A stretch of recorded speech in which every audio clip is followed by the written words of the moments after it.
Start करें निर्मल जी। हाँ, जय जिनेंद्र सभी से। जय जिनेंद्र सभी को। आप सबका स्वागत करता हूं मैं ये दूसरी क्लास में, दूसरा कार्यशाला आज का।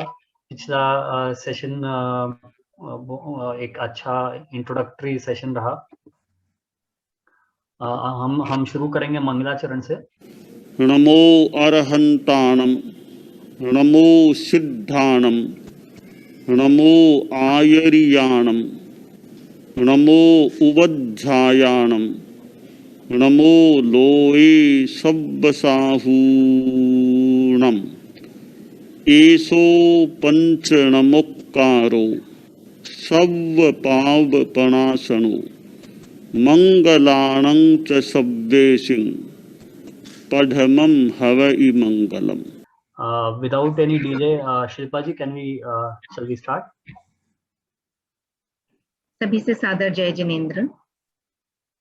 परम आराध्य आचार्य प्रवर को नमन। साध्वी प्रमुखाश्री जी के चरणों में भाव भरी वंदना। नमो अरहंताणं, नमो सिद्धाणं, नमो आयर्याणं, नमो वज्झायाणं, नमो लोहे सब्बसाहूणम्। ऐसो पंच नमस्कारो सब्ब पावपणासनो मंगलाणं च सव्येसिं पढ़मं हवै मंगलम्। सभी से सादर जय जिनेंद्र। पिछली क्लास में हमने जो कुछ भी किया उसको मैंने प्रेजेंटेशन में रखने की कोशिश करी है ताकि सारे फैक्ट्स हमें और अधिक क्लियर हो जाएं। हमने आचार मीमांसा में पिछली बार थोड़ा सा समझा था अस्तित्ववाद और उपयोगितावाद, और चूंकि हम तत्व को पढ़ रहे हैं ताकि हम इस लोक का संचालन कैसे होता है उसको समझ सके, और उसी के साथ में हमारी आत्मा किस प्रकार से प्रगति कर सकती है, हमारी आत्मा के लिए सहायक और बाधक तत्व क्या हो सकते हैं, इस बात को समझने के लिए हम तत्व को पढ़ रहे हैं। और जो भी 9 तत्व हैं या हमारी आत्मा की अगर हम बात करें तो उसका अस्तित्व है। जिन भी सारे पदार्थों का अस्तित्व होता है और उनके अस्तित्व के बारे में जानकारी करना अस्तित्ववाद है। हम क्या हैं, हमें क्या करना है, हम कहाँ से आते हैं, कहाँ चले जाते हैं, इत्यादि इत्यादि सारी बातें। उसी के साथ जगत का क्या स्वरूप है, उसमें हमारा क्या स्थान है, या हम जगत के लिए कैसे उपयोगी हो सकते हैं, और जगत में जो 9 तत्व हैं या 6 द्रव्य हैं उनकी क्या उपयोगिता है, ये सारी बात हम 6 द्रव्यों के अंतर्गत समझते हैं। और 9 तत्व और 6 द्रव्य दोनों का ही अस्तित्व है और दोनों की अपनी अपनी उपयोगिता है। 9 तत्व आत्मा की प्रगति में उपयोगी हैं और 6 द्रव्य हमें इस लोक का संचालन कैसे होता है, जगत की गतिविधियां कैसे चलती हैं, उसको समझने में उपयोगी हैं। तो हमने ये समझा था जीव और अजीव, 2 तत्व, जीव और अजीव। जीव का लक्षण है चेतना, चेतना अर्थात उपयोग। ज्ञान व दर्शन से के लक्षण से युक्त जो चेतना होती है वह जीव है। जीव वह है जो सुख की इच्छा करता है, दुख से भय करता है, हित अहित की सोचता है, कर्मों का फल भोगता है। जीव को मात्र समझने से नहीं होगा, क्योंकि जीव कभी भी इस संसार में अकेला अपना काम नहीं कर सकता। वह अजीव तत्व का आश्रय लेता है। अजीव यानी पुद्गल। और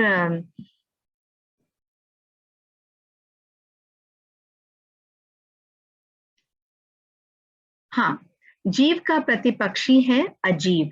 जो जड़ पदार्थ है वह अजीव है। जिसमें चेतना का गुण नहीं है वह अजीव है। जिसमें सुख दुख का संवेदन ना हो वह अजीव है। लेकिन जीव, जैसा कि हमने बात करी, जीव अकेला इस संसार में कुछ भी नहीं कर सकता। आत्मा अकेली कुछ भी नहीं कर सकती। वह सबसे पहले पौद्गलिक शक्तियां, अजीव शक्तियों को एकत्रित करती है कि और उसमें प्राणों का स्पंदन शुरू करती है और अपनी सारी क्रियाएं उनके माध्यम से करवाती है। इसलिए हमें जीव के साथ अजीव को समझना भी उतना ही आवश्यक है। आत्मा की दो अवस्थाएं होती हैं, एक अवस्था है स्वभाव की और दूसरी अवस्था होती है विभाव की। स्वभाव यानी आत्मा का स्वयं का जो स्वभाव है, जो आत्मा की विशुद्धतम अवस्था है, उसको स्वभाव कहते हैं। और विभाव जब आत्मा में कर्मों से आवृत होकर उसमें विकृतियां पैदा होती हैं, उसको विभाव की अवस्था कहते हैं। स्वभाव, आत्मा का स्वभाव, विशुद्ध दशा यानी विशुद्धतम दशा, यही धर्म है। आत्मा अपनी विशुद्धतम दशा में पहुंच जाए, वही धर्म है। या हम कह सकते हैं आत्मा का कर्म मुक्त होना, वह भी धर्म है। और चिर आनंद व शांति की दशा भी आत्मा का ही स्वभाव है, आत्मा का मूल स्वभाव है। इसी के साथ विभाव, स्वभाव के विपरीत विभाव। विभाव में आत्मा क्यों रहती है? क्योंकि कर्मों से बंधी हुई है। स्वभाव के विपरीत विभाव में रहना, स्वभाव के विपरीत रहना। आत्मा का स्वभाव है शांति में, सुख में रहना। विभाव में रहना मतलब उसके विपरीत अवस्था में रहना। विजातीय तत्व यानी कर्म पुद्गलों का आत्मा से संश्लेष होना विभाव की अवस्था है।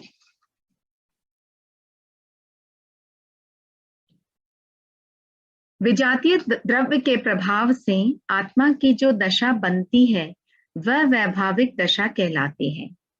विजातीय द्रव्य, याद रखें, कर्म पुद्गल को विजातीय द्रव्य कहते हैं। जैसे कि हमारा स्वयं का कुछ हो और कुछ बाहर से आकर उसमें चिपक जाए, कोई फॉरेन पार्टिकल्स आकर के उसमें चिपक जाए, तो उसको आप कर्म के सदृश समझ सकते हैं। कर्म दो प्रकार के होते हैं, पुण्य और पाप। वैभाविक दशा का पोषण करने वाले 4 तत्व होते हैं, 9 तत्वों में से आश्रव, बंध, पुण्य और पाप। पुण्य और पाप दोनों ही कर्म हैं, पुद्गल हैं, अजीव हैं। लेकिन शुभ पुद्गल स्कंद जब आत्मा पर प्रभाव डालते हैं, तब जीव को पौद्गलिक सुख की अनुभूति होती है और उसे हम पुण्य कर्म की संज्ञा से बुलाते हैं। अशुभ कर्म पुद्गल स्कंद जब जीव पर प्रभाव डालते हैं, उसे पाप कर्म की संज्ञा से हम बुलाते हैं। आश्रव, आत्मा में विजातीय तत्व को स्वीकार करने की जो परंपरा है, उस संज्ञा का नाम आश्रव है। यानी कर्मों का आकर के आत्मा से चिपकना, वह आश्रव है। और बंध, आत्मा के साथ कर्म पुद्गलों का एकीभूत होकर के रहना, चाहे वह शुभ हो या अशुभ हो, उसे बंध कहते हैं।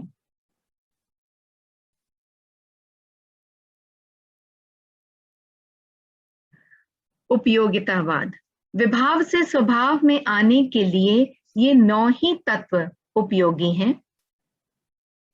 इनकी उपयोगिता के बारे में विचार करना उपयोगितावाद है। जगत का स्वरूप क्या है और उसमें हमारा स्थान क्या है, इनको समझने के लिए हमें 6 द्रव्यों को समझना होगा। 6 द्रव्य, जैसा कि पिछली बार बताया गया था। गति, जो गति का हेतु या उपकारक धर्म नामक द्रव्य है, जिसे धर्मास्तिकाय कहते हैं, पहला द्रव्य। स्थिति या स्थिति में जो सहायक अधर्मास्तिकाय नामक द्रव्य है, वह दूसरा द्रव्य। जो आधार प्रदान करने वाला है, आकाशास्तिकाय। जो परिवर्तन का हेतु है, उसे हम काल द्रव्य के नाम से जानते हैं। जो मूर्त है, वह पुद्गल द्रव्य है, और जिसमें चैतन्य है, वह जीव द्रव्य है। चैतन्य अमूर्त है और पुद्गल मूर्त है। इन 6 द्रव्यों की क्रियाओं की सामूहिकता ही यह जगत है। तो इस जगत का संचालन कैसे होता है, इसको समझने के लिए इन 6 द्रव्यों को समझना आवश्यक हो जाता है। और आत्मा की साधक और बाधक तत्वों को समझने के लिए 9 तत्वों को समझना आवश्यक हो जाता है। पुनः दोहरा ले, 9 तत्व जीव अजीव, पुण्य पाप, आश्रव संवर निर्जरा, बंध मोक्ष। और 6 द्रव्य धर्मास्तिकाय, अधर्मास्तिकाय, आकाशास्तिकाय, काल, पुद्गलास्तिकाय, जीवास्तिकाय। अब तक के सत्र में कोई प्रश्न हो तो आप लोग पूछ सकते हैं। प्रश्न है तो रेज हैंड करें।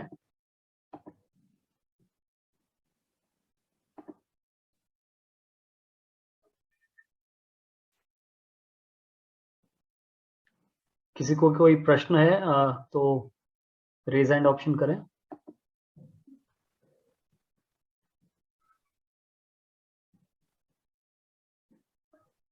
Should I continue? Yeah, I think we can continue. Chat में मैसेज आया है, अच्छा रिपीट कर दे। पूरा रिपीट तो नहीं कर मुश्किल है थोड़ा। ठीक है, आप कंटिन्यू करें।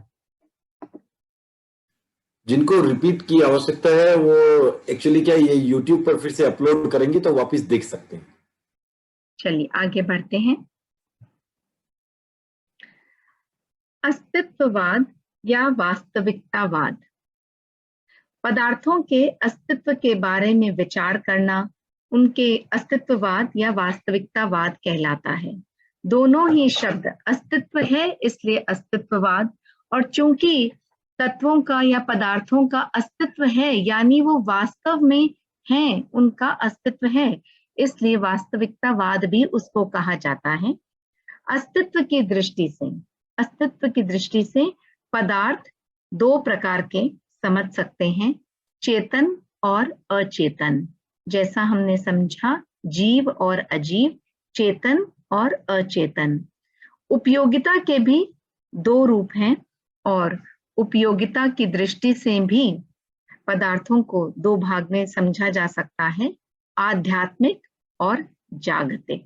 आध्यात्मिक उपयोगिता जब हम आत्मा के संबंध में बात करते हैं, और जागतिक जब हम लोक की गतिविधियों के बारे में बात करते हैं, वह जागतिक उपयोगिता। नव तत्व की व्यवस्था आत्म कल्याण के लक्ष्य से की हुई है, इसलिए यह आध्यात्मिक है। यह आत्म मुक्ति के साधक और बाधक तत्वों का विचार है। एक बार पुनः नव तत्व को दोहरा रहे हैं, क्योंकि नव तत्व की व्यवस्था ही आत्म कल्याण की दृष्टि से हमें समझनी आवश्यक है। जो कर्मबद्ध आत्मा है उसी को हम जीव कहते हैं। अभी तक हमने समझा कि जिसमें चैतन्य का गुण होता है उसे जीव कहते हैं। कर्मबद्ध आत्मा को भी जीव कहते हैं। जो संसारी आत्मा है उसको भी जीव कहते हैं। कर्म मुक्त आत्मा, जब आत्मा कर्म मुक्त हो जाती है, सिद्ध अवस्था को प्राप्त कर लेती है, मोक्ष में जाकर विराजमान हो जाती है, तो उस आत्मा को मोक्ष भी कहा जा सकता है। मोक्ष ही जीव का अंतिम लक्ष्य होता है। उसका अंतिम लक्ष्य या जिसको बोला जाए परम धाम या चरम लक्ष्य मोक्ष होता है, और वह उसका अंतिम लक्ष्य भी है। उसके बाद में कोई और लक्ष्य नहीं बनता या उसके बाद में कुछ शेष नहीं रहता। जीव का सफर कर्मबद्ध से कर्म मुक्त होने का जो सफर है, उसके बीच में बाकी के 7 तत्व जो हैं उनको समझना आवश्यक है। पुण्य, पाप, बंध और आश्रव, ये जीव के मोक्ष पहुंचाने में बाधक तत्व हैं। ये बाधा उपस्थित करते हैं, जीव को कर्मों से बांध कर रखते हैं, कर्मों को आमंत्रण देकर बुलाते हैं ताकि जीव अपने लक्ष्य को प्राप्त ना कर सके। संवर और निर्जरा, ये 2 तत्व साधक तत्व हैं। ये मोक्ष की आराधना में सहायक बनते हैं, सहायक तत्व हैं। और अजीव जीव का प्रतिपक्षी तत्व है, लेकिन जब तक जीव कर्मों से आबद्ध है वह अजीव का सहारा लिए बिना कोई भी काम नहीं कर सकता। तो हमने पदार्थों को समझा, नव तत्व को समझा, षड द्रव्य को भी समझा। अब दर्शन को समझने का प्रयास करते हैं, क्योंकि दर्शन का विकास अस्तित्ववाद और उपयोगितावाद दोनों के आधार पर हुआ है। पदार्थों के अस्तित्व के बारे में विचार करना अस्तित्ववाद या वास्तविकतावाद कहलाता है। अस्तित्व की दृष्टि से पदार्थ दो हैं, चेतन और अचेतन, और उपयोगिता की दृष्टि से आध्यात्मिक और जागतिक। नव तत्व की व्यवस्था आत्मकल्याण, दोहरा रही हूं, नव तत्व की व्यवस्था आत्मकल्याण के लक्ष्य से की हुई है, इसलिए यह आध्यात्मिक है। षड द्रव्य की व्यवस्था विश्व के सहज संचलन या सहज नियम की दृष्टि से हुई है। एक द्रव्य का दूसरे द्रव्य के लिए क्या उपयोग है, यह जानकारी हमें षट द्रव्यों में मिलती है। अस्तित्ववाद या वास्तविकतावाद में पदार्थ के उपयोग पर कोई विचार नहीं होता, केवल उसके अस्तित्व पर ही विचार होता है, इसलिए वह पदार्थवाद या आधि भौतिकवाद भी कहलाता है। लेकिन दर्शन का विकास अस्तित्व और उपयोग दोनों के आधार पर हुआ है। आपको मेरी स्पीड ज्यादा तो नहीं लग रही है? शब्द थोड़े से डिफिकल्ट हैं, लेकिन अस्तित्ववाद को आप अस्तित्व से रिलेट करें, वास्तविकतावाद को वास्तविकता से, जो रियलिटी में होता है, उससे रिलेट करें। पदार्थ की बात हो रही है, इसलिए पदार्थवाद, पदार्थ का अस्तित्व है, और पदार्थवाद की बात हो रही है। आदि भौतिकवाद तो जो वास्तव में मौजूद है, इसलिए उसको ऐसा संबोधन दिया गया है।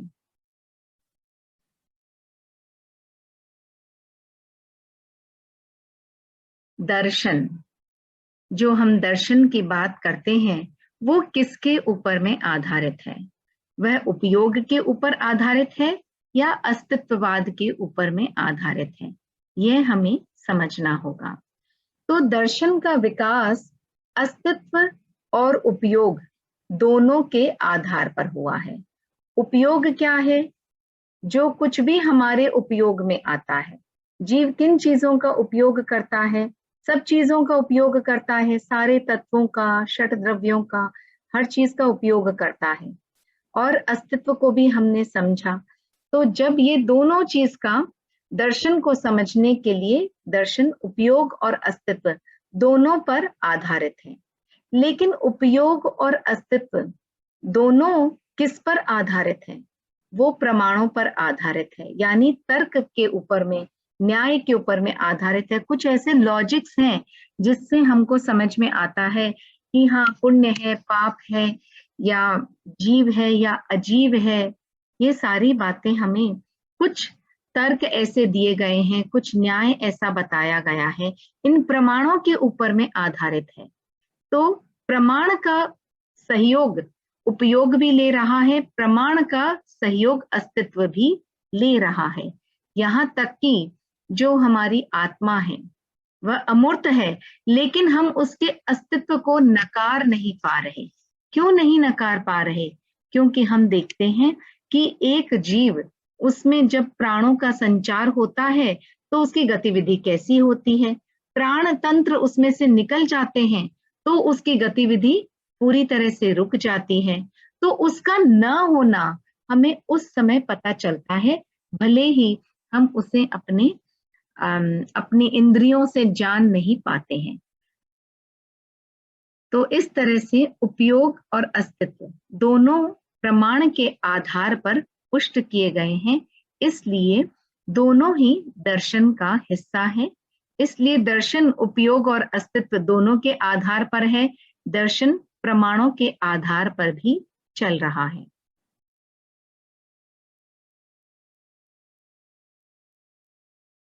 पदार्थ को पुनः पुनः समझ रहे हैं अलग अलग दृष्टिकोण से। पदार्थ दो प्रकार के, एक तर्क, एक अतर्क। तर्क मतलब जिसके पीछे जिसको हम लॉजिकली समझ सकें, जिसको हम देख सकें, महसूस कर सकें, तो हम बहुत ही सीमित चीजों को देख पाते हैं, समझ पाते हैं। और हमारे पास क्या माध्यम है देखने का? हमारी इंद्रियां। तो जो पदार्थ तर्क है, मतलब तर्क की सीमा के भीतर आते हैं, तर्क के द्वारा हम उनको देख सकते हैं। हम किसी फल को छूते हैं तो छू करके स्पर्श से हमें पता चलता है कि यह ऐसा है, इसलिए शायद यह तरबूज होगा, ये ऐसा है, शायद यह आम होगा। तो ऐसा तर्क, ऐसा प्रमाण हम दे सकते हैं। और ये ज्ञान हमें किसके द्वारा होता है? इंद्रियों के द्वारा होता है। ये किसी हेतुगम्य है, यानी इस ज्ञान को प्राप्त करने के लिए हमें किसी न किसी माध्यम की आवश्यकता है, और वो माध्यम हमारी इंद्रियां हैं। ठीक इसी प्रकार ये परोक्ष ज्ञान भी है। ये हमारी आत्मा को डायरेक्ट ये ज्ञान नहीं हो रहा है, ये इंद्रियों के माध्यम से, इंद्रियों के निमित्त से ये ज्ञान हो रहा है। अगर हम स्पर्श, रस, गंध, चक्षु और श्रोत इंद्रिय अगर ना हो तो क्या हमें किसी प्रकार का ज्ञान हो सकता है? क्या हम किसी प्रकार का तर्क दे सकते हैं कि ये तरबूज है या आम है? अगर हम स्मेल नहीं कर पाए, छू नहीं पाए, देख नहीं पाए, ध्वनि भी नहीं सुन पाए, तो हम ये ज्ञान नहीं कर पाएंगे। तो इंद्रियों के द्वारा ये ज्ञान हम प्राप्त करते हैं, और इसके लिए हम प्रमाण दे सकते हैं, तर्क दे सकते हैं। कुछ ज्ञान ऐसे होते हैं जो हमारी सीमा से परे हैं, उसको हम अतर्क पदार्थ कहते हैं। उन पदार्थों को हम समझ नहीं पाते हैं, जैसे कि आत्मा है, निगोद के जीव हैं, या धर्मास्तिकाय, अधर्मास्तिकाय। हम कुछ लॉजिक लगा रहे हैं, लेकिन हम साक्षात उनको देख नहीं पाते हैं, अपनी इंद्रियों के द्वारा देख नहीं पाते हैं। कुछ हम आगम में लिखी हुई वाणी है, हमारे तीर्थंकरों की वाणी है, इसलिए उसको श्रद्धा से ग्रहण कर लेते हैं। तो यह इस ज्ञान तक पहुंचने का सामर्थ्य अभी हम में नहीं आया है, इसलिए यह अतर्क है। इसलिए हम इस पर बहुत तर्क नहीं करते हैं, क्यों? और जैसा हमारे आगमों में बताया गया है उसको श्रद्धा से स्वीकार कर लेते हैं।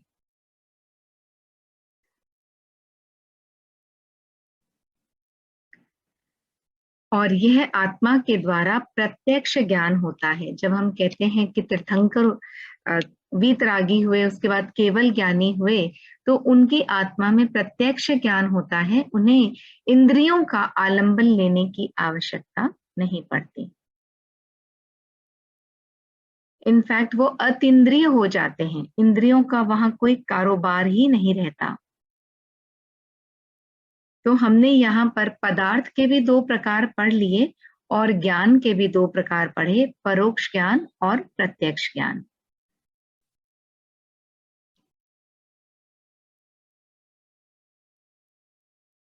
अब यह एक कुछ पोर्शन था कि जो मैं आंख से देखती हूँ, सुनती, कान से सुनती हूँ, उसके लिए मुझे तर्क नहीं चाहिए। गुरुदेव ने लिखा है कि कुछ चीजें हम अपनी 5 इंद्रियों से जान पाते हैं, उसके लिए हमें तर्क नहीं चाहिए। अगर हम सफेद रंग देखते हैं तो सफेद है, लाल देखते हैं लाल है, क्योंकि हमारी आंखें उस रंग को पहचान रही हैं। लेकिन ऐसा नहीं है कि जो ज्ञान है वह सिर्फ हमारे आंख, नाक, कान, हमारी इंद्रियों तक जो सीमित है उतना ही ज्ञान है।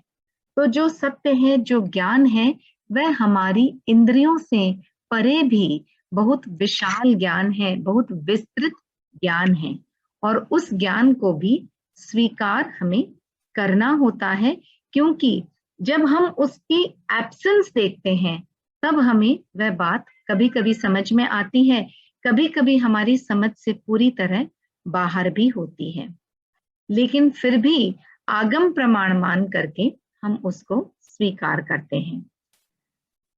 तो व्यवहारिक ज्ञान में तो हमारा विश्वास मिला होता है हमारी इंद्रियों के आधार पर।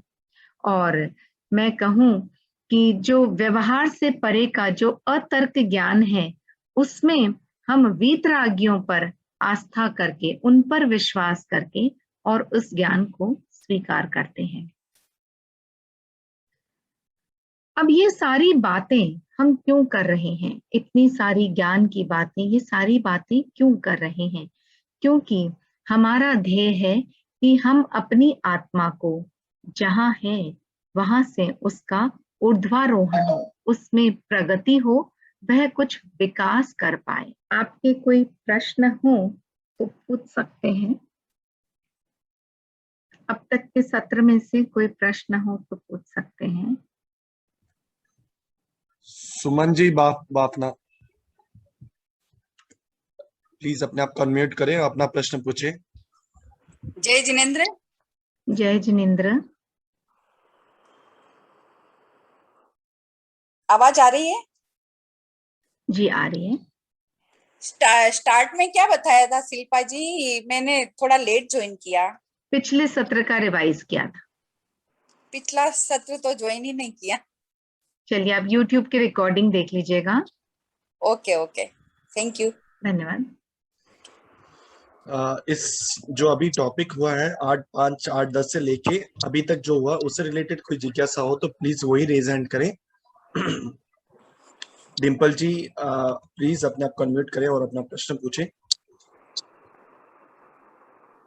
जय जिनेंद्र आंटी जी, आप बहुत अच्छा एक्सप्लेन कर रहे हो। एक ये श्रेयस का मतलब हम मोक्ष समझ सकते हैं क्या? बिल्कुल। ओके, बस एक यही था एक्चुअली। Thank you.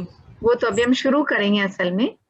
हाँ, और एक इसके रिलेटेड तो नहीं है, बट एक वर्ड है, उसका मीनिंग समझना था, तो आप बताएंगे क्या प्लीज? आप बता दें, मैं जानती होंगी तो अवश्य बताऊंगी। विकार का क्या मतलब समझे हम? विकार, विकार, देखिए साधारण भाषा में भी विकार का मतलब होता है बुराई। बुराई, अगर हाँ बुराई, विकार मतलब बुराई। जब हमारे भावों में विकार आ गया, मतलब हमारे भावों में काम, क्रोध, मान, माया, लोभ की उसमें मिलावट हो गई, भाव जो शुद्ध भाव हैं उनमें विकृति आ गई, उनमें बुराई का अंश जुड़ गया। एक्चुअली एक जगह ऐसा सुना था कि ये शहद और मक्खन महाविज्ञ में आते हैं, जिससे हमारे अंदर विकार पैदा होता है। तो ये वही चीज आ गई उसमें, बुराई मतलब ऐसा भाव आता है हमारे। कई खाद्य पदार्थ ऐसे होते हैं जो हमारे भावों को उत्तेजित बनाते हैं, विकार पैदा करते हैं। कषाय, उसमें कषायों की उद्विग्नता बढ़ती है। तो ऐसे खाद्य पदार्थों के लिए हम लिख देते हैं कि इनको खाने से विकार पैदा होते हैं। Thank you aunty. को अगर दवाई के रूप में जी, ये आपने ऑडियो पहले वाले इसी ग्रुप में है कि दूसरे ग्रुप में है? आप जिस ग्रुप में हैं, हम आप जो आचार्य मीमांसा ग्रुप बना हुआ है उसमें ऑडियो की लिंक पोस्ट की हुई है, और अगर आप जो भी एडमिन है उनको पिंग करेंगे तो वो भी आपको भिजा देंगे। Okay okay, thank you. हाँ जी, थैंक यू। आगे बढ़े, और हाथ नहीं देख रही हूँ मैं। हाँ जी, जी हाँ, वो भी कह सकते हैं। मैम एक बार आप अपने आप को अनम्यूट करें। मैंने सबको अनम्यूट कर दिया था। चंचल जी डागा का एक रेज हैंड आया, क्वेश्चन ले लूं? हाँ जी, चंचल जी डागा अपने आप को अनम्यूट करें और अपना प्रश्न पूछें। जय जिनेंद्र। जय जिनेंद्र। हेतु का एग्जैक्ट न्याय दर्शन के आधार पर अर्थ क्या होता है, और थोड़ा व्याप्ति को समझाइए। क्या चीज? हेतु का अर्थ क्या होता है? हेतु मतलब निमित्त भी होता है, हेतु मतलब हमारा परम लक्ष्य भी होता है। जैसे हेतु गम्य, अहेतु गम्य, तो हेतु गम्य का एग्जैक्ट वर्ड क्या कहेंगे? हेतु गम्य मतलब जो हमें, हमारा जो हेतु है, हमारा लक्ष्य है, वहां तक पहुंचाने वाला। हेतु अगम्य, हमारा जो लक्ष्य है वहां तक नहीं पहुंचाने वाला, वहां पहुंचने से रोकने वाला। तो हेतु का अर्थ या तो कारण या माध्यम बन सकता है, हो सकता है। हाँ, कारण हो सकता है या लक्ष्य हो सकता है। और आपने लास्ट जो पैराग्राफ है व्याप्ति, उसके बारे में नहीं बताया आपने। व्याप्ति, मैंने व्याप्ति का कुछ कहा नहीं ना आज। हाँ नहीं कहा, इसीलिए हाँ, पूछ रही हूँ आप। हाँ, हाँ ठीक हाँ, है। तो वेट कर Thank लेते you. हैं जी। Thank you. चंचल जी डागा से हो गई बात, आगे बढ़ू मैं निर्मल जी? हाँ जी ma'am. Kandar ji, thank you. Couple of raise hands again. We can take later. I think let's proceed now. हाँ जी, तो धर्म क्या है, धर्म को कैसे प्राप्त करें, धर्म के प्रकार क्या हैं, ये हम अब समझेंगे। तो हमने समझा कि आत्मा जब अपने स्वभाव में रहती है, आत्मा के जो मूल गुण हैं वह उसमें रहती है, तो वही धर्म है। तो संक्षेप में अगर हम कहें तो आत्मरमण ही धर्म है। लेकिन बहुत तरह से, बहुत सारी परिभाषाएं, बहुत सारे अलग अलग विभाग दे करके भी धर्म को समझाया गया है। तो धर्म को समझने का हम प्रयास करेंगे। तो श्रेयस की साधना ही धर्म है। गुरुदेव ने लिखा है श्रेयस की साधना, श्रेयस यानी मोक्ष की साधना ही धर्म है। मोक्ष प्राप्ति की साधना में जो संलग्न है, जिन्होंने प्राप्त नहीं किया है लेकिन उस साधना में जो अनवरत रूप से चल रहे हैं, वो भी धर्म के अंतर्गत आ जाता है। तो साधना ही चरम रूप तक पहुंचकर सिद्धि बन जाती है।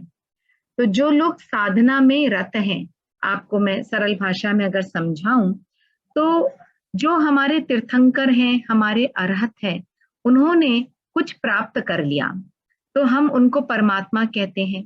लेकिन जो हमारी चारित्र आत्माएं हैं, हमारे साधु साध्वी हैं, वो भी उस मोक्ष को प्राप्त करने के मार्ग में साधनारत है। तो उस मार्ग में अगर वो चलते रहेंगे तो अवश्य ही उन्हें श्रेयस की प्राप्ति होगी, धर्म की प्राप्ति होगी, उनका जो चरम लक्ष्य है सिद्धि की प्राप्ति होगी। इसलिए हम उनको भी परमात्मा के समान सशरीरी परमात्मा मानते हैं। तो श्रेयस का अर्थ है आत्मा का पूर्ण विकास। श्रेयस का अर्थ भी है आत्मा का पूर्ण विकास, धर्म का अर्थ भी है आत्मा का पूर्ण विकास, और मोक्ष का अर्थ भी है आत्मा का पूर्ण विकास। और आत्मा का पूर्ण विकास का अर्थ है आत्मा विभावों से, विजातीय पुद्गलों से पूरी तरह से अलग हो जाए। यानी जो आत्मा का स्वयं का नहीं है, आत्मा उन सारी चीजों को अपने से दूर करके जब अपने स्वभाव में रमण करती है, वही मोक्ष है, वही धर्म है, वही आत्मा का पूर्ण विकास है। चैतन्य का निर्द्वंद प्रकाश, चैतन्य सब उपाधियों से मुक्त हो, वही है धर्म। यानी चैतन्य यानी आत्मा, उसका निर्द्वंद प्रकाश, किस चीज का प्रकाश? ज्ञान और दर्शन का प्रकाश, जिसमें किसी भी प्रकार की बाधा नहीं है। अभी हमारा ज्ञान सीमित है, बहुत सारी बाधाएं हैं। बाधाएं कहाँ से आ रही हैं? कर्मों से आ रही हैं।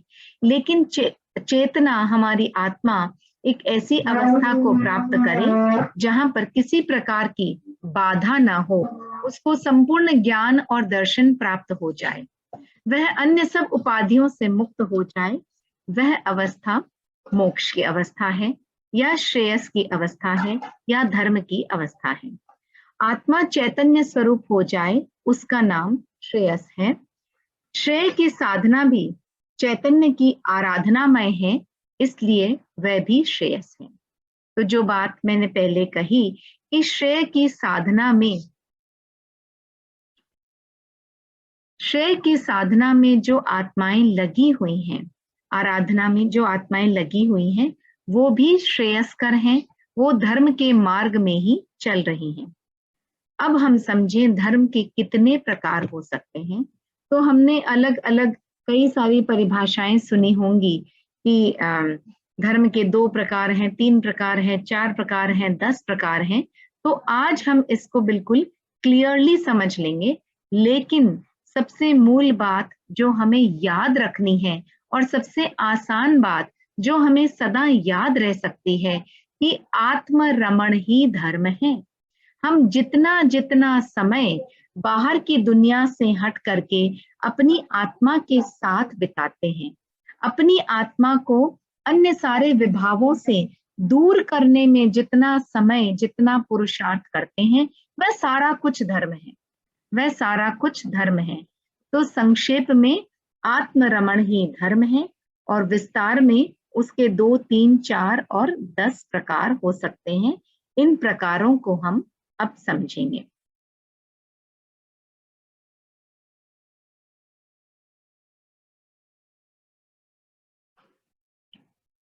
धर्म के 2 प्रकार, ज्ञानमय और चारित्रमय आत्मा ही धर्म है। अगर आत्मा में संपूर्ण ज्ञान आ जाता है, संपूर्ण चारित्र आ जाए, तो उससे अधिक किसी चीज की आवश्यकता नहीं है। तो अगर ज्ञान और चारित्र आ गया तो धर्म आत्मा में अवस्थित हो गया।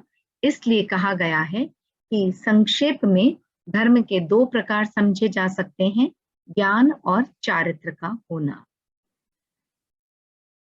उसके बाद धर्म के 3 प्रकार भी समझे जा सकते हैं। 3 प्रकार हम क्यों समझ रहे हैं? क्योंकि ज्ञान के 2 पहलू हैं। जो थोड़ा भी तत्व पढ़े हैं उन्हें जानकारी होगी कि हम ज्ञान और दर्शन को 2 प्रकार से समझते हैं। ज्ञान और दर्शन दोनों ही ज्ञान है। दर्शन सामान्य ज्ञान है, ज्ञान विशेष ज्ञान है। किसी चीज का सामान्य बोध करना दर्शन है और उसी का विस्तार में ज्ञान प्राप्त करना ज्ञान है। तो ज्ञान के 2 पहलू हैं, दर्शन और जानकारी। तो हमने ज्ञान के ही 2 भाग कर दिए और चारित्र तो पहले से था, इसलिए इस दृष्टि से धर्म के 3 रूप बन जाते हैं।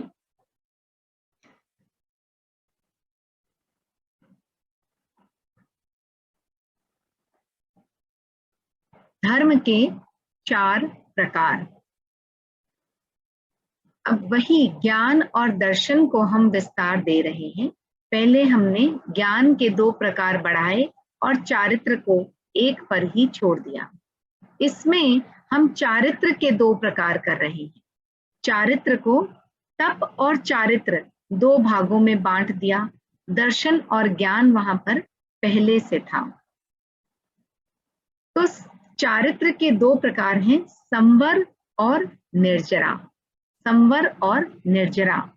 संवर जहां पर हम क्रिया का निरोध करते हैं या अक्रिया की अवस्था में जाते हैं। जैसे कि पिछले सत्र में हमने उदाहरण दिया था, हम सामायिक करते हैं तो हम एक मुहूर्त के लिए सावध्य योगों का त्याग करते हैं। कोई भी ऐसी क्रिया का निरोध करते हैं जिससे कर्म का बंधन हो, कर्म आकर के आत्मा से संलग्न हो, ऐसी क्रियाओं का निरोध करना संवर कहलाता है। और दूसरा है निर्जरा, यानी कुछ ऐसी अक्रिया की प्रक्रिया में जाना जिससे कि हमारी आत्मा का विशोधन हो। आत्मा का विशोधन कैसे होगा? हम जानते हैं, हम जन्म जन्मांतर से अनेकों अनेक कर्मों की कर्म रज से लिपटे हुए हैं, घिरे हुए हैं। जब जब हम तप करते हैं, निर्जरा करते हैं, तब तब वो कर्म पुद्गल हमारी आत्मा से अलग होते हैं और वही निर्जरा है, वही तप है। तो अगर हम चारित्र के 2 प्रकार कर देते हैं, संवर और निर्जरा, संवर चारित्र। अब आप एक और चीज बताना चाहूंगी, हम कहते हैं चारित्र आत्माएं, हम कहते हैं चारित्र आत्माएं। उसी के साथ हम क्या कहते हैं कि जो संयमी आत्माएं हैं उन्होंने आजीवन की सामायिक ले ली है। उन्होंने संवर को जीवन भर के लिए संवर व्रत का चुनाव कर लिया है, संवर व्रत को धारण कर लिया है, इसलिए हम उन्हें चारित्र आत्माएं कहते हैं। उसके बाद वैसी आत्माएं, चाहे साधारण आत्माएं, अगर किसी प्रकार के तप करती हैं तो वह प्रक्रिया हमने अलग कर दी।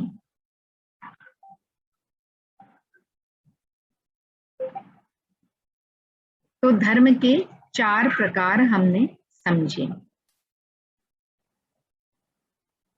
अब हम समझेंगे चारित्र धर्म के 10 प्रकार।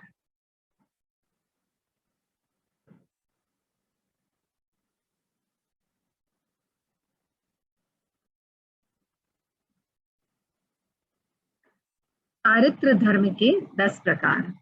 क्षमा, मुक्ति।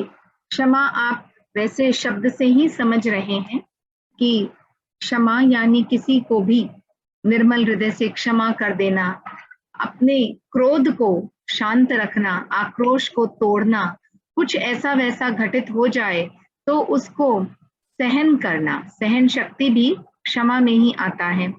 क्रोध के उदय का निरोध, क्रोध आए और उस परिस्थिति में स्वयं को रोक लेना, और अगर किसी के प्रति द्वेष का भाव है उसको हृदय से क्षमा कर देना क्षमा है। क्षमा, मुक्ति। मुक्ति कर्मों को अलग करना।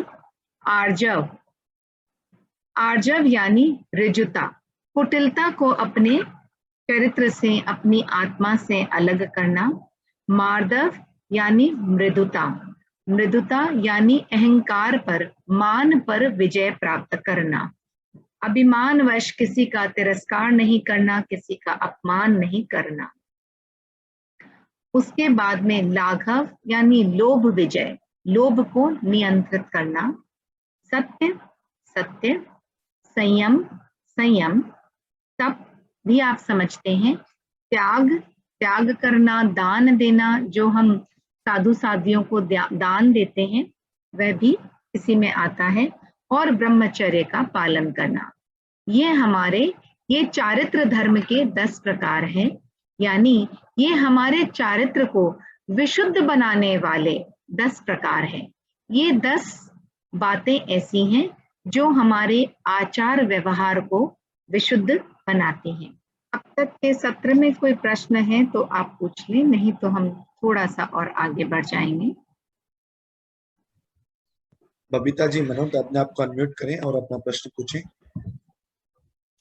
जय जिनेंद्र, शिल्पा जी। जय जिनेंद्र। अभी आप जो तप चारित्र में तप के समय बता रहे थे, कर्म रज, कर्म रज का मतलब क्या हुआ? देखिए, कर्म जो है वो पुद्गल होते हैं। हाँ जी, होते हैं। हम लोग, रज मतलब मिट्टी होता है। मिट्टी होती है ना, रज का मतलब रजकण, पाँव में रजकण लग गए, मिट्टी होती है। तो ठीक उसी प्रकार से जो कर्मों की मिट्टी हम कह दें, पुद्गल कह दें, वो द्रव्य जब आकर के वो हमारे शरीर से, हमारी आत्मा से चिपक जाते हैं तो उसको कर्म रज कह देते हैं। अच्छा, रज कितने प्रकार के होते हैं, मिट्टी और इसके अलावा? नहीं, रज कितने प्रकार के नहीं होते। बताने का तात्पर्य ये है कि जो कर्म होते हैं वो पुद्गल होते हैं। हाँ जी, पुद्गल होते हैं, पुद्गल द्रव्य होते हैं। वो हमारी चेतना के साथ आकर के एकीभूत हो जाते हैं, इस प्रकार से चिपक जाते हैं कि हमें लगता है कि हमारी आत्मा का ही वो स्वरूप बन गया है। लेकिन वो कोई विदेशी तत्व आकर के हमारी आत्मा में चिपक गए हैं, हमारी आत्मा का वह स्वभाव नहीं है। अच्छा, ठीक है, वही मैं रज समझी नहीं थी इसीलिए पूछा था। हाँ, कोई नहीं जी, सरला देवी गंग। बबीता जी, मनोज का हो गया। नेक्स्ट सरला देवी गंग, कोलकाता से।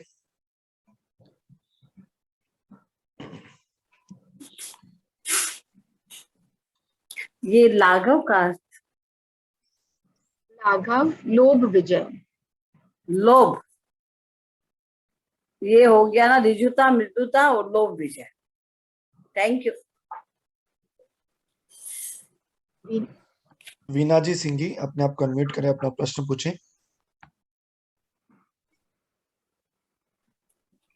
जय जिनेंद्र। जय जिनेंद्र। मेरा ये प्रश्न है कि जैसे ज्ञान ये आपने धर्म के 3 प्रकार बताए हैं, दर्शन, चारित्र, दर्शन, ज्ञान और चारित्र, तो आपने दर्शन को पहले क्यों रखा? देखिए, पहले सामान्य बोध किया जाता है किसी चीज का, उसके बाद उसका विशेष ज्ञान किया जाता है। Okay, thank you so much. Thank you. Lakshmi Lal ji Gandhi, please अपने आप को अनम्यूट करें सर। I'm sorry, मैंने गलती से वापस म्यूट कर दिया आपको, प्लीज अनम्यूट करें वापस। हेलो हेलो, हाँ जी सर, आवाज आ रही है आपकी। आवाज पहुंच रही है मैडम? हाँ जी। जय जिनेंद्र, मैं सबसे पहले आपका स्वागत करना चाहूंगा और बहुत अच्छा आपके समझाने की जो शैली है, वेरी नाइस। एक इस ढंग से आपका फ्लो चल रहा है तो वापस कोई क्वेश्चन तो राइज होता ही नहीं है। फिर भी एक मेरी मन की एक शंका है कि धर्म के अपन 10 प्रकार बता रहे हैं। यहाँ अभी आपने लास्ट टाइम में बताया चारित्र धर्म, तो क्या चारित्र धर्म अपना है या धर्म?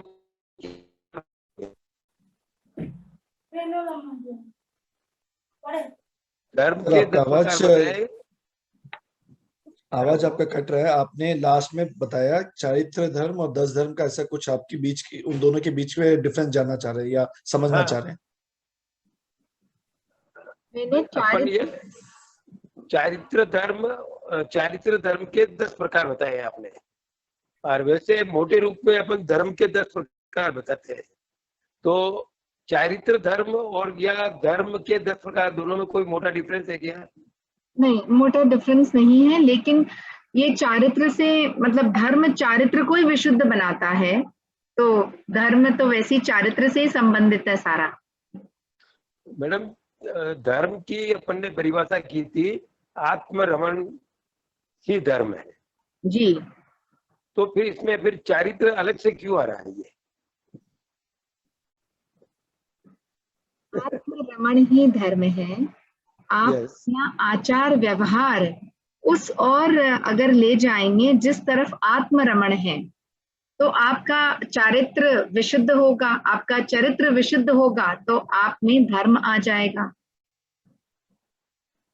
मतलब मोटे रूप में ये समझे कि ये जो अभी 10 प्रकार आपने बताया है, प्रकार आप समझे, चारित्र धर्म के 10 प्रकार आप समझे, एक ही बात है।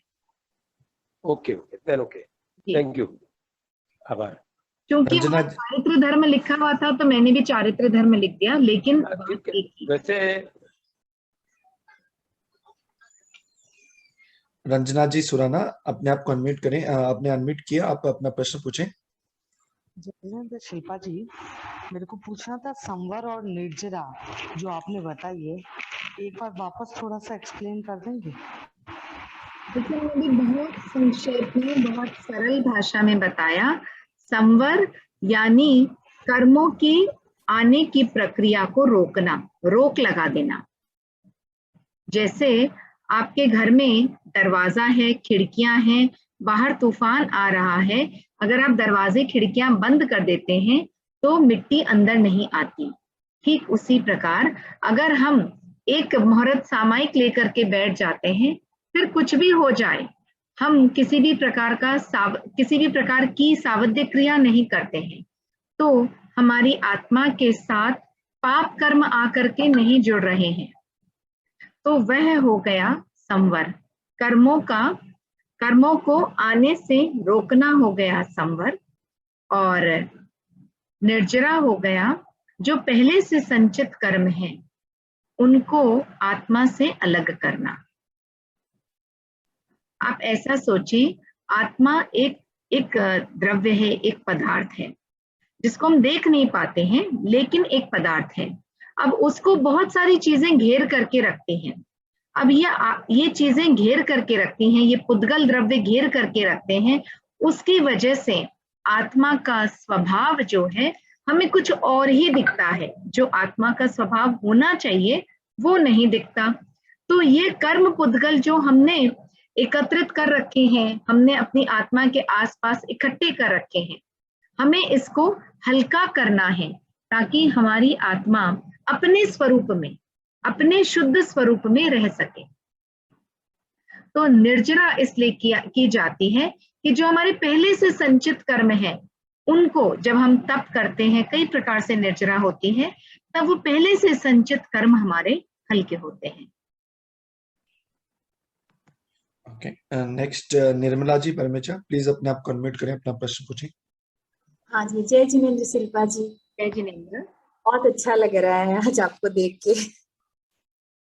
कल्याण मंदिर की क्लास में थे हम साथ में जी। हाँ शिल्पा जी, एक तो ये क्लास हमारी डेली होगी क्या? नहीं, ट्यूसडे हो रही है 8:30 बजे शाम को। अच्छा, तो ये मैं किसी ग्रुप में नहीं हूँ तो कैसे आप ये करेंगे? मैं आपकी ये क्लास कंटिन्यू करना चाहती हूँ। मैम, ग्रुप का लिंक हमने चैट बॉक्स में भी पेस्ट किया है, आप वहां पे क्लिक करके ग्रुप से जुड़ सकते हैं। वापस लास्ट में भी वापस पोस्ट कर दिया जाएगा। ओके, ठीक है। आपको जहाँ पे आपको जो मैसेज आया होगा उसमें भी लास्ट में एक उसका लिंक रहा होगा, जहां से भी आपने जूम आईडी ली है उसमें भी ग्रुप ज्वाइन का व्हाट्सएप लिंक है, तो आप व्हाट्सएप लिंक पे क्लिक करेंगे तो आप ज्वाइन हो जाएंगे। जो भी सभी पार्टिसिपेंट्स है, सभी से निवेदन है, आपको जहां पे जूम का लिंक आया होगा उसमें साथ में ग्रुप इनवाइट लिंक भी है, तो आप ग्रुप इनवाइट लिंक पे क्लिक करेंगे तो आप ग्रुप से जुड़ जाएंगे, ताकि आगे की सभी गतिविधियां, सभी जानकारी आपको डायरेक्ट आप तक पहुंच सकेगी विदाउट एनी अदर प्लेटफॉर्म। अच्छा, इसका कोई बुक्स वगैरह भी है क्या? इसकी कोई बुक्स वगैरह भी है क्या? जी हाँ, इसकी बुक का PDF भी शेयर किया गया है ग्रुप में। ओके, मैं ग्रुप में ज्वाइन हो जाती हूँ। Thank you Shilpa ji. Thank you. Padamchand ji Jain, please अपने आप को अनम्यूट करें, अपना प्रश्न पूछें।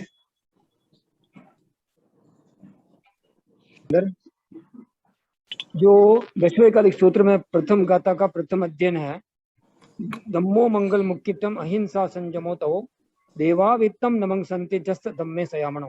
इसमें भी धर्म उत्कृष्ट मंगल बताया गया, उसके 3 प्रकार, अहिंसा, संयम और तप। उसको आप कैसे सम्यक दर्शन ज्ञान चारित्र से मतलब रिलेट करेंगे? पहला प्रश्न, इसका उत्तर दीजिए, उसका बाद सेकंड प्रश्न मैं पूछता हूँ।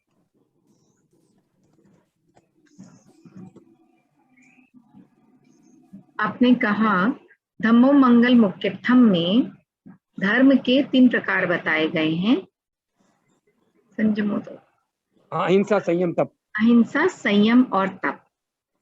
तो तप के साथ रिलेट हो जाएगा, संयम चारित्र में आ जाएगा, और अहिंसा भी चारित्र का ही हिस्सा हम मानेंगे।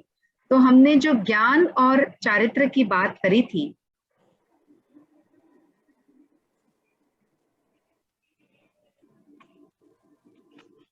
तो इनको मतलब ये अहिंसा को किससे रिलेट करेंगे आप? अहिंसा हमारे चारित्र का ही हिस्सा होगा ना। ठीक है। पहली बात, ज्ञान तो हमें होना ही होगा, ज्ञान तो हमें हर चीज का होना ही होगा। सम्यक दर्शन, सम्यक ज्ञान, सम्यक चारित्र, वो तो हमें होना ही होगा। पहले सत्य का ज्ञान होगा, उसके बाद में हम उसको अपने जीवन में उतारेंगे, तो ज्ञान के साथ ही चारित्र आएगा। ऐसा बताया गया है, सम्यक दर्शन के बिना सम्यक ज्ञान नहीं, सम्यक ज्ञान के बिना सम्यक चारित्र नहीं आ सकता है, ऐसा हमें समझने में आया है। जी बिल्कुल। हाँ, तो मतलब तीनों की उपलब्धि होगी तभी तो हमारा मोक्ष मतलब पक्का होगा। बिल्कुल, और ये हमारा जो इसके बाद वाला जो हिस्सा है उसमें हम इसी की बात कर रहे हैं। आपका तो और दूसरा मतलब प्रश्न है, आत्मा स्वभाव से विभाव में क्यों जाती है? What is the reason behind it? जी, आत्मा स्वभाव से विभाव में इसलिए जाती है क्योंकि आत्मा पहले से, आत्मा ने अनेकों अनेक कर्मों का संचय कर रखा है। वो कर्म ही आत्मा को वापस कर्म बंधन के लिए प्रेरित करते हैं। कर्म जो हैं वो कर्मों को अट्रैक्ट करते हैं। जो हमने कर्मों का बंधन कर रखा है, पुण्य और पाप कर्म, आप देखें, हमने अनंतानुबंधी क्रोधमान माया लोभ अगर किया होगा तो हमने कर्मों का बंधन किया है, और उन्हीं कर्मों के फलस्वरूप हमें वापस सम्यक्त्व नहीं आता या हम प्रत्याख्यान नहीं कर सकते हैं। और अगर हम ये सब नहीं कर पाते हैं, हम पुनः कर्म आने के लिए रास्ता खुला छोड़ करके रखें। तो जो कर्म है वही कर्मों को एक तरह से आकर्षित कर रहे हैं। हम किस प्रकार अपनी आत्मा को रोकें, स्वभाव से विभाव में क्यों, मतलब कैसे रोक सकते हैं, इसका मतलब दो उपाय ही बताइए। तरीके हैं, संवर और निर्जरा। इसको थोड़ा विस्तार से बताने की कृपा कराएं। संवर और निर्जरा। संवर यानी समय समय पर हम अपनी आत्मा को बाहर की गतिविधियों से रोक लगा दें और आत्मरमण में रहें, और तब वापस वो भी हम कहें निर्जरा भी जो है वो भी रोक लगाने का ही माध्यम है, उसमें हम संयम की बात वापस कर सकते हैं। क्या हम इसको इस प्रकार समझ सकते हैं, इंद्रिय चेतना से ऊपर उठकर अतीन्द्रिय चेतना में जब जाते हैं, अगर इंद्रिय चेतना के स्तर पर हम जिएंगे तो बाह्य मतलब जगत से हमारा संपर्क स्थापित होता है इंद्रिय चेतना के द्वारा। अगर इंद्रिय चेतना के उससे ऊपर उठकर अगर अतीन्द्रिय चेतना में प्रवेश करेंगे तो ही शायद ऐसा मानना है भाई, मतलब स्वभाव से विभाव में नहीं जा सकेंगे। आप सही फरमा रहे हैं, लेकिन अतीन्द्रिय चेतना में जाने से पहले हमें बहुत सारा पुरुषार्थ करना पड़ेगा। मतलब जिसको बोला जाए कि कोई बच्चा है तो उसे पहले नर्सरी KG 1 2 3 4 पढ़ना पड़ेगा, फिर तो वो ग्रेजुएशन की बात करेगा। तो सबसे पहले हमें अपनी इंद्रियों पर नियंत्रण, संयम वो करना होगा, जिसको हम कहते हैं कि संवर करना होगा। जैसा गुरुदेव फरमाते हैं कि प्रतिदिन सामायिक की जाए। सामायिक क्यों की जाए? एक सामायिक करने से सब कुछ नहीं हो जाएगा, लेकिन एक सामायिक अगर हम प्रतिदिन करते हैं तो हम पूरे दिन कम से कम उस बात को याद रखें कि मैंने सामायिक करी थी और मुझे दिन भर समता में रहना है। उस समता के गुण को हम पूरे दिन साथ में लेकर के चलें। ठीक इसी प्रकार से अगर हम मौन का तप करते हैं तो आधे घंटा 15 मिनट मौन प्रैक्टिस के लिए किया जाता है, लेकिन उसके बाद पूरे दिन हम याद रखें कि मुझे किसी को कटु शब्द नहीं कहना, मुझे अनावश्यक बात किसी को नहीं कहनी। तो ये सारी बातें, इंद्रिय नियंत्रण की बातें हम शुरुआत में करते हैं अपनी आदत को सुधारने के लिए। उसके बाद अगर हमारी आदतें सुधरती जाती हैं तो हमारा ध्यान इंद्रिय से अतीन्द्रिय तक तो उसके बाद जा सकता है, लेकिन उसके लिए काफी पुरुषार्थ और काफी प्रैक्टिस की आवश्यकता होती है। तो हम बाह्य जगत से अंदर की जगत में प्रवेश करने के लिए हमें क्या करना होगा? संवर और निर्जरा। इसको और विस्तार से हम संवर और निर्जरा के भेद एक दिन विस्तार से करेंगे। ठीक है, ओम अगली कक्षा में कर लेंगे। ओम हरम कृतज्ञता। थैंक यू, आपके प्रति भी कृतज्ञता। वसंता जी जैन, अपने आप को अनम्यूट करें और अपना प्रश्न पूछें।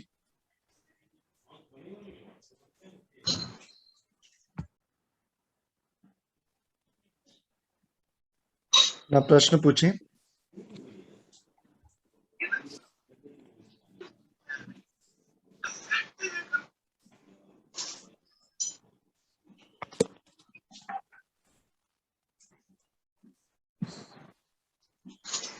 संभवतः वो नहीं जुड़ पा रही है लाइन पे। कोई बात नहीं, आगे बढ़ते हैं। हाँ जी, थोड़ा सा और समझते हैं। वैसे समय है हमारे पास, कितनी देर का समय है? और 5-7 मिनट स्लाइड्स ले सकते हैं। अच्छा, नहीं स्लाइड्स नहीं लेंगे आप। टोटल 12 मिनट का समय अभी भी बाकी है। जी जी बिल्कुल।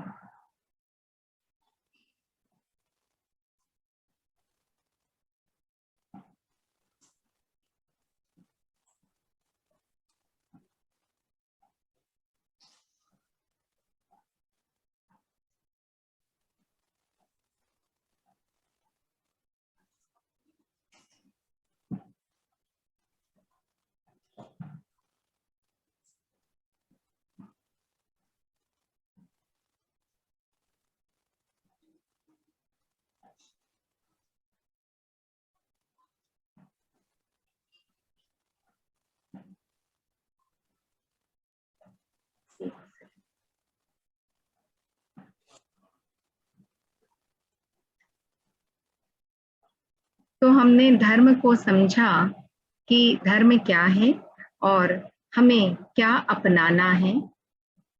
तो श्रेयस की साधना यानी मोक्ष की साधना अगर हमें करनी है, धर्म को अपनाना है, तो हमें अगर बहुत बातें याद नहीं रहे तो प्रतिपल ये याद रखना है, हमें आत्मा में रमण करना है। आत्मा में रमण करना है। अब इसमें भी हम रत्नत्रयी एक शब्द से कई बार हमारा परिचय होता है।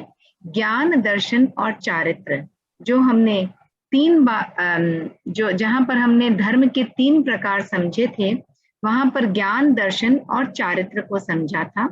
तो ज्ञान, दर्शन और चारित्र यह लगभग या मैं कहूं कि प्रत्येक प्राणी मात्र में ज्ञान, दर्शन और चारित्र का संगम होता है। अब आप कहेंगे कि अगर हर प्राणी में यह होता है तो फिर धर्म करने की अलग से क्या आवश्यकता है?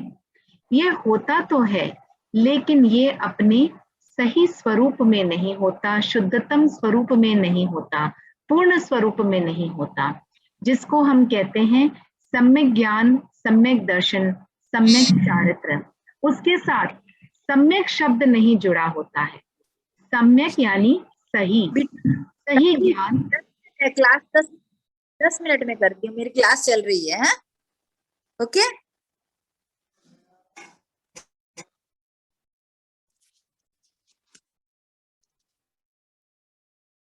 मैम प्लीज आप अपने आप को अनम्यूट करें वापस।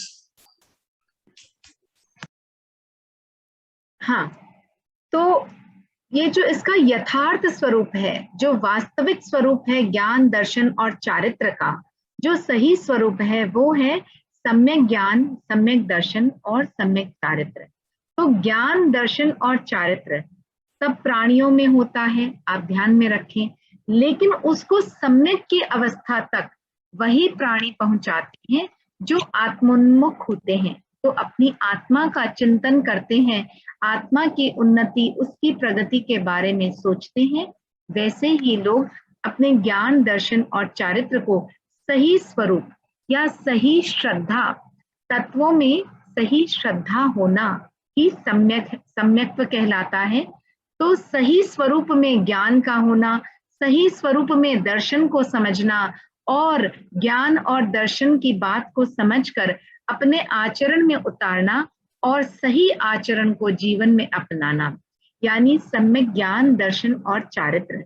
इन तीनों का होना बहुत आवश्यक है।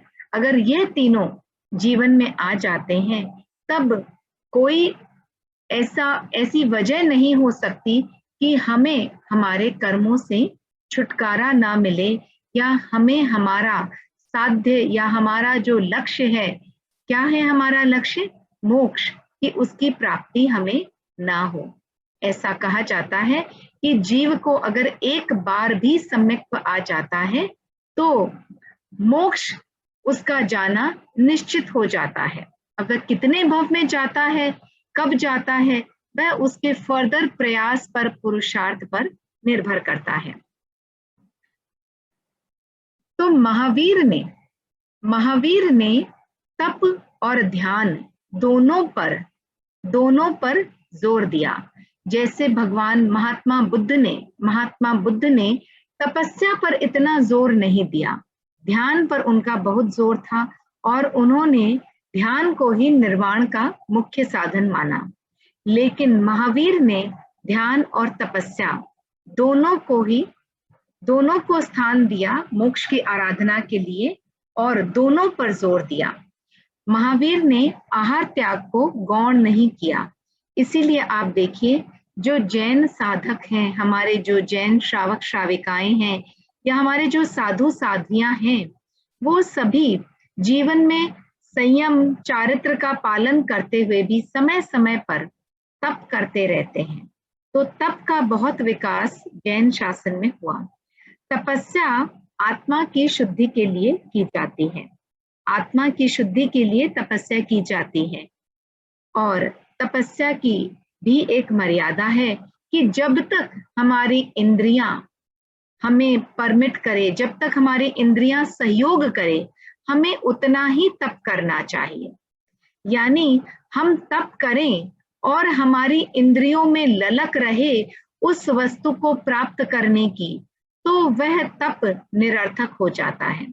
तो जितना सामर्थ्य हो उतनी ही तपस्या करनी चाहिए, जितनी विरक्ति हो, जितना जितनी त्याग की भावना हो उतना ही तप करना चाहिए।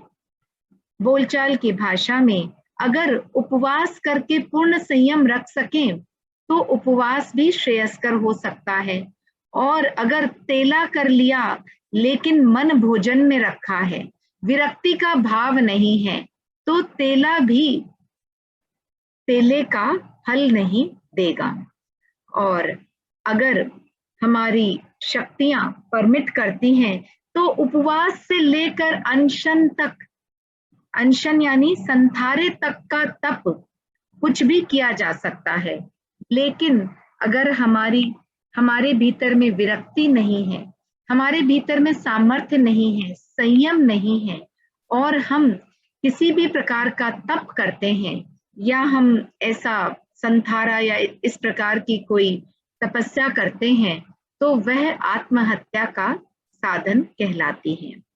तो यही बहुत बड़ा फर्क है कि तप में भावों का शुद्ध होना, भावों में न रस लोलुपता हो न किसी और प्रकार की लोलुपता हो, तभी भाव जो है विरक्ति के भाव हो, तो वह हमारी साधना में सहयोगी बन सकते हैं।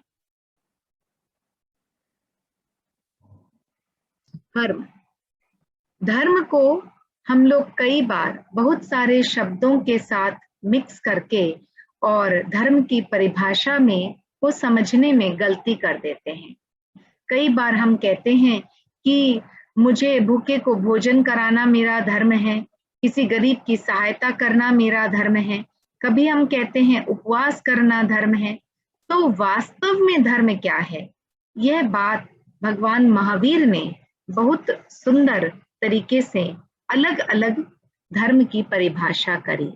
जो समाज के उत्थान में या समाज की व्यवस्था में सहयोगी काम है, उनको धर्म से अलग किया, और धर्म की जो बात है उसको धर्म तक ही सीमित रखा। और भगवान महावीर ने ऐसा कहा कि जो ये आत्मा का धर्म, जो वास्तविक धर्म है, वह शाश्वत धर्म है। उस धर्म के जो मूल सिद्धांत हैं उनमें कोई परिवर्तन नहीं होता। लेकिन जो समाज का धर्म है, देश का धर्म है, या किसी गांव का धर्म है, कोई गांव की नगर पंचायत अगर कोई नियम कायदा कानून बनाती है तो वह उस ग्राम का धर्म है। ये सारे धर्मों में परिवर्तन हो सकता है, इन धर्मों में परिवर्तन हो सकता है। लेकिन अगर कोई कहे कि अहिंसा, अब कलयुग आ गया और अब हिंसा में धर्म है, अब अहिंसा में धर्म नहीं है, तो धर्म के सिद्धांतों में जो वास्तविक रूप से धर्म है, मूल धर्म है, वह शाश्वत है, उसके सिद्धांत शाश्वत हैं, उनमें परिवर्तन नहीं किया जा सकता। और इसी दृष्टि से कई बार हमारे धर्म गुरु इत्यादि बहुत सारे सामाजिक धर्मों में हस्तक्षेप नहीं करते हैं, क्योंकि जो शाश्वत धर्म है या जो अशाश्वत धर्म है, वो दोनों दो अलग स्ट्रीम्स हैं। उनको मिक्स करना कभी भी जैन दर्शन में उचित नहीं माना गया। चलिए आज के सत्र को यहीं विराम देते हैं। कोई प्रश्न हो तो 2-5 मिनट आप लोग पूछ लें तो वो मेरे विचार से अच्छा रहेगा। अगले सत्र में हम सम्यक दर्शन के और करीब जाएंगे, संवर निर्जरा को और थोड़ा विस्तार से समझने की कोशिश करेंगे। मनोज जी बेंगानी प्लीज अपने आप को अनम्यूट करें और अपना प्रश्न पूछें। जय जिनेंद्र शिल्पा जी।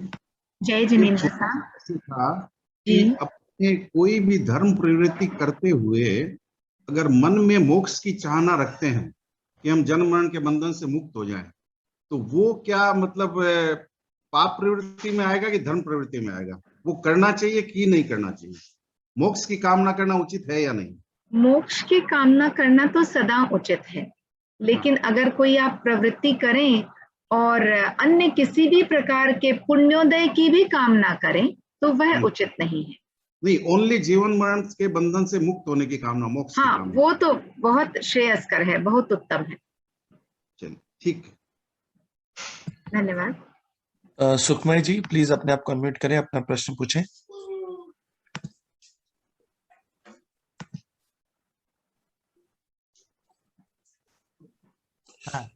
जय जिनेन्द्र मैडम, फ्रॉम योर जय Jinendra. I could understand that Samyak Darshan is the first step towards liberation, moksha. So how can I attain Samyak Darshan? How can you attend Samyak Darshan? Yes, ma'am. We will talk about Samyak Darshan, Samyak Gyan, and Samyak Charitra in our next session. So let's save it for that. Okay, madam. Okay. Thank you. Thank you. Snehlata जी जैन अपने आप को unmute करें, अपना प्रश्न पूछें। हाँ, मैं पूछ रही थी, आपका पहले तो बहुत बहुत आभार शिल्पा जी। मैं पूछना चाह रही थी निर्जरा और क्या क्या से होता है, जैसे तप से निर्जरा होती है, और क्या क्या करे जो कि निर्जरा हो। देखिए, संवर और निर्जरा के भेद ही हम विस्तार में अगले सत्र में करेंगे। अच्छा, हाँ, ठीक है। तो वहां पर आपको पूरी क्लैरिटी हो जाएगी। सामायिक से भी निर्जरा होती है क्या? सामायिक करते हैं तो उसमें हमारी कर्मों की निर्जरा होती है? होती है। Okay okay, thank you. Okay, thank you, बहुत बहुत आभार, बहुत ही अच्छा समझाती हैं आप।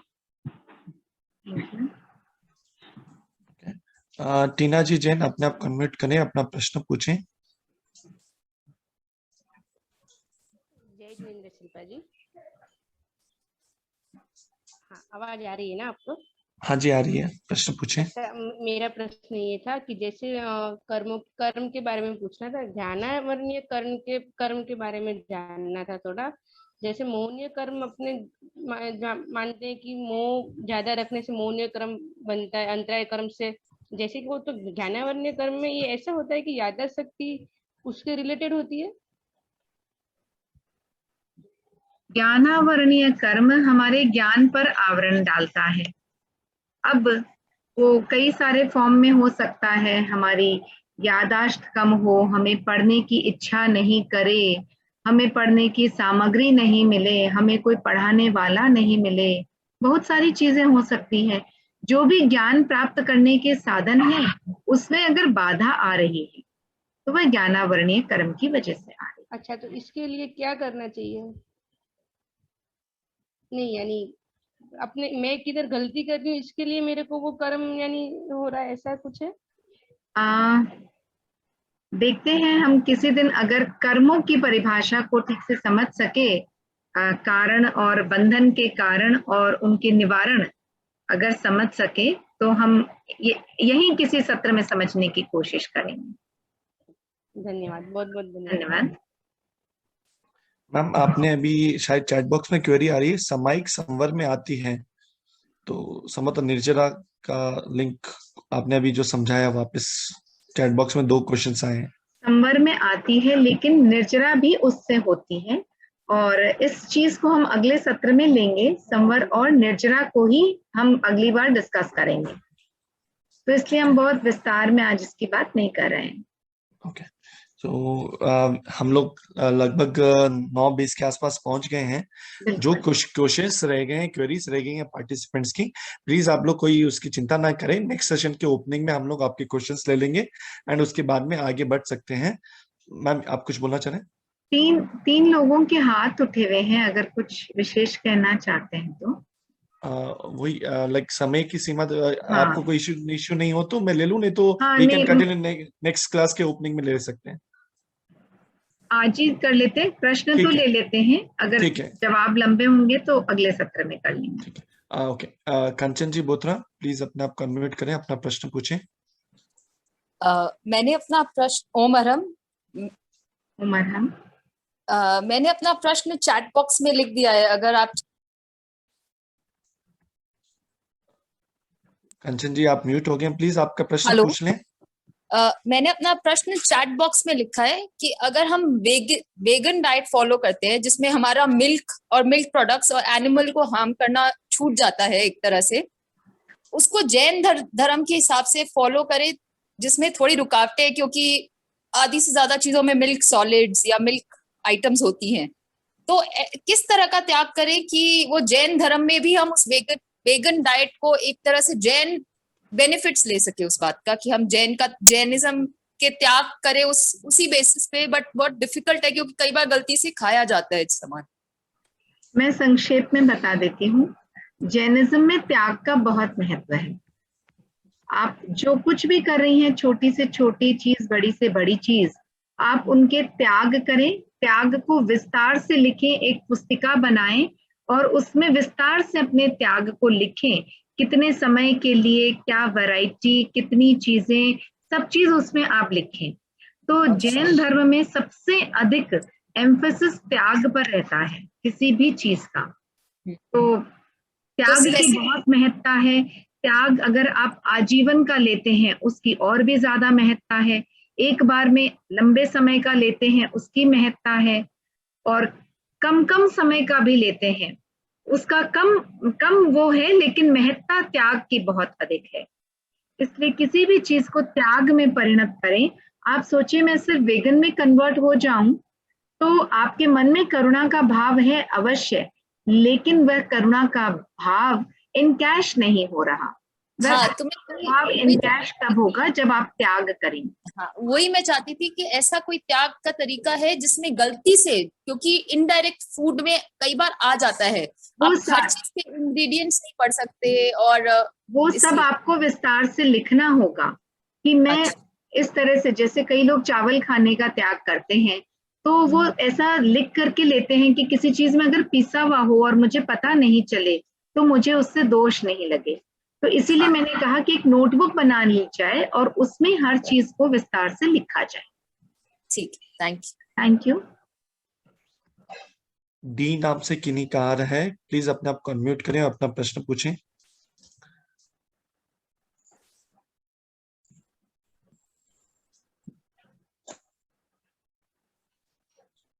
ठीक है, संभवतः वो नहीं जुड़े। डॉक्टर प्रवेश जी, अपने आप को अनम्यूट करें। शायद उन्होंने भी अपना हैंड रेज हटा दिया है। He has lowered his hand.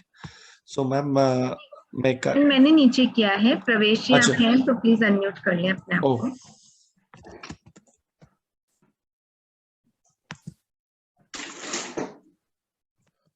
Doctor प्रवेश जी आप हैं तो प्लीज अनम्यूट करें अपने आप को।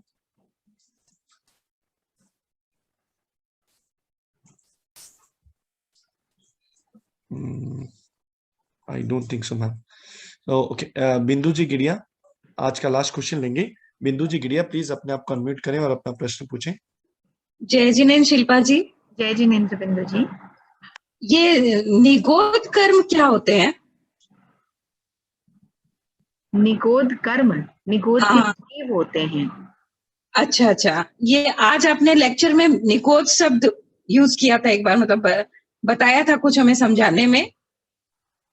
हाँ, मैंने उदाहरण दिया था कि निगोद के जीव जिनको हम देख नहीं पाते हैं, लेकिन इसका मतलब ये नहीं कि उनका अस्तित्व नहीं है। ओके, थैंक यू जी। सो आज की क्लास को मैं एंड की ओर ले चलो। ये ना ऐसे, सॉरी,